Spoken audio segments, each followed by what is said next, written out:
ఓం శ్రీ దుర్గాయ నమః. Hi friends, ఎలా ఉన్నారు ఫ్రెండ్స్? జూలై 16న అరుదైన చంద్రగ్రహణం.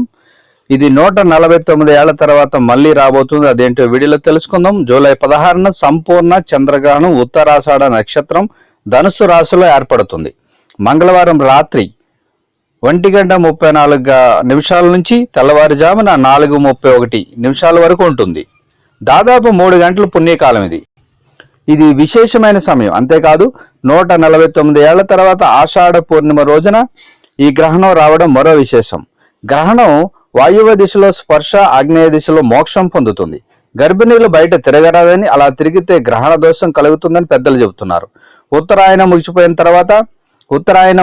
తర్వాత ఏర్పడుతున్న ఈ పుణ్య గ్రహణం వల్ల కొన్ని శుభ ఫలితాలు కూడా ఉండబోతున్నాయి. జ్యోతిష్యుల అభిప్రాయ ప్రకారం చంద్రగ్రహణ సమయంలో రాహువు, శని చంద్రునితో కలిసి ధనుసు రాశిలో ఉంటారు.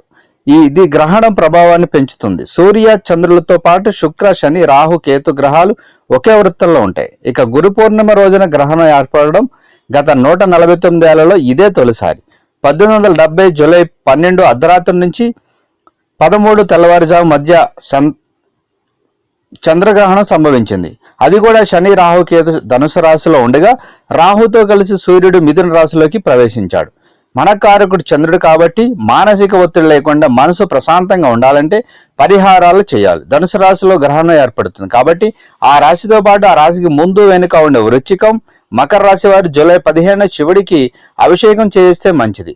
ఒకవేళ అభిషేకం చేయడం కుదరకపోతే ఓం నమః శివాయ మంత్రాన్ని 11 లేదా 108 సార్లు పఠిస్తే గ్రహణ ప్రభావం తగ్గుతుంది. అలాగే ఈ మంత్రాన్ని గ్రహణ సమయంలో పఠిస్తే 1000 రెట్లు ఫలితం ఉంటుంది. సో ఫ్రెండ్స్, గ్రహణం రోజున ఇలా చేయండి. మరి ముఖ్యంగా అయితే ఇది ధనుసు రాశిలో వస్తుంది కాబట్టి ధనుసు రాశిలో ఉన్నవారు, దానికి ముందు వెనుక రాశుల వారు కూడా ఇలా చేయడం వల్ల ఆ శివుని అనుగ్రహం ఉంటుంది.